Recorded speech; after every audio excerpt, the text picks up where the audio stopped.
Bienvenue sur Africa 24 pour ce nouveau numéro de décryptage. À Douala au Cameroun, la 5e édition du programme Occupation Jeune a été lancée.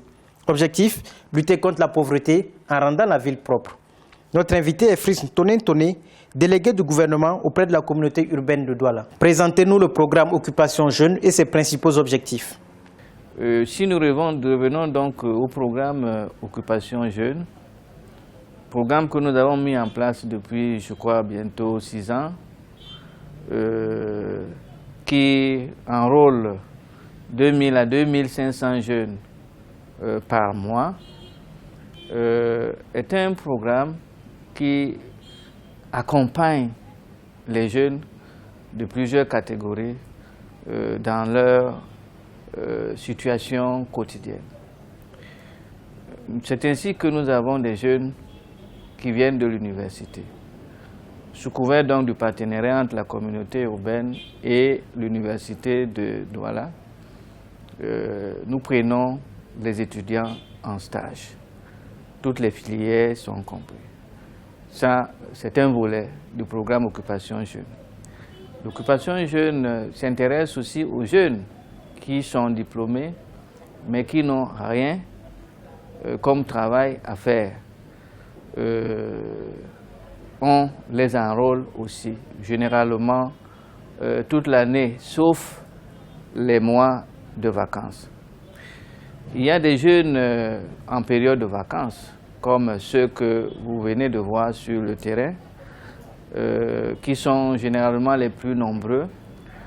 On a commencé par 600 jeunes par an, nous sommes à peu près 1000 jeunes. Quels sont les différents ateliers que vous avez mis en place pour occuper ces jeunes? Il y a l'atelier propreté. Donc, comme vous le voyez, depuis que ces 1000 jeunes sont là, la ville est de plus en plus propre, y compris donc le désherbage. Il y a l'atelier assainissement. Beaucoup de jeunes ne savaient pas encore ce que c'est qu'un caniveau, comment le curer.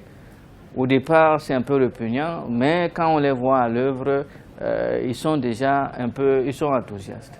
C'est aussi un apprentissage de certains aspects de la vie. Beaucoup d'entre eux n'avaient pas encore tenu une maquette, une pelle, une brouette. C'est une découverte, c'est une autre façon de passer les congés. Il y a l'atelier lutte contre le désordre urbain. Ces jeunes ont l'occasion ainsi de se mettre de l'autre côté, entre guillemets, c'est-à-dire du côté de l'administration. Et se rendre compte que si on met les choses au ralenti, la discipline urbaine, ce n'est pas ce qui excelle dans la ville de Douala. Et que si les jeunes sont sensibilisés, je crois que nous prendrons beaucoup plus de raccourcis dans notre programme global de communication et de sensibilisation. Il y a l'atelier lutte contre les négligences urbaines, ce qui est très différent des désordres urbains. Prenons les exemples simples. Vous passez votre caméra à travers la ville, vous trouverez des banderoles qui annoncent encore un événement qui est passé depuis 2-3 mois. C'est une négligence urbaine. Nous avons l'atelier régie, les travaux en régie. C'est-à-dire la communauté urbaine fait un certain nombre de choses elle-même. Par exemple, les pavés. Nous avons un atelier qui fabrique des pavés, qui fabrique des dallettes. Ces jeunes donc font aussi l'apprentissage de la maçonnerie et un certain nombre de choses. Quelle est la particularité de l'édition 2016 du programme Occupation Jeune? Oui, l'édition 2016 d'Occupation Jeune Vacances est spéciale parce que, vous avez vu, on a mis l'accent sur l'assainissement. Les problèmes d'inondation font en sorte qu'il faut multiplier les actions. Donc il fallait donc mettre le maximum de jeunes. Vous savez aussi que, qu'on le veuille ou pas, la CAN féminine 2016, Douala a une influence. Parce que Douala jouera le rôle de ville transit. Douala jouera le rôle de ville dortoir. Et Douala doit amplifier l'événement.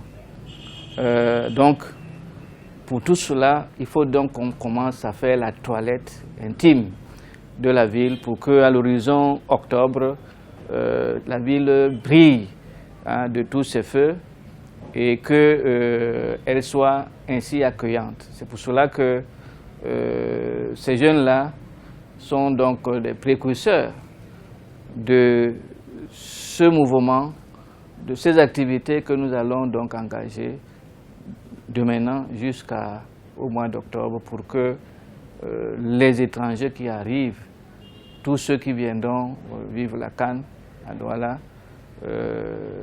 soient à l'aise. La communauté urbaine de Douala est engagée dans les préparatifs de la CAN féminine 2016.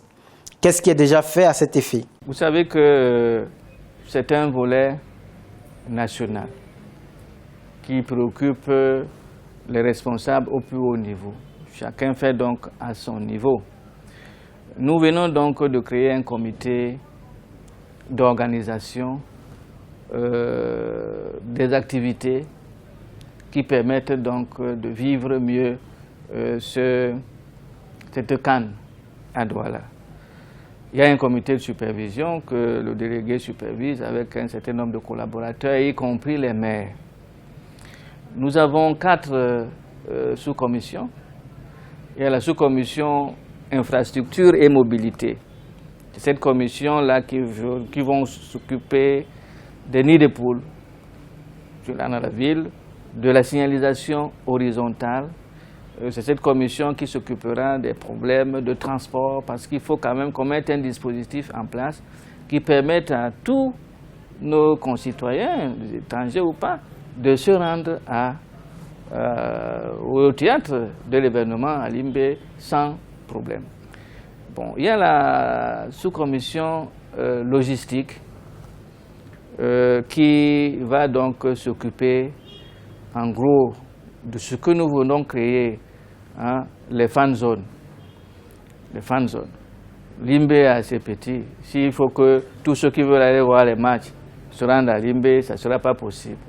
Donc à travers nos arrondissements, nous allons créer des sites bien aménagés qui permettent donc à nos concitoyens de vivre tous les événements qui viendraient de Limbe, de Yaoundé, en permanence, dans la convivialité. Les sous-commissions sont déjà à pied d'œuvre pour qu'on réserve à quiconque un accueil chaleureux. Parce qu'il faut le retenir, Douala jouera un rôle, aura une influence. Parce que pour aller à Limbe, on ne passe pas Douala, donc ville transit.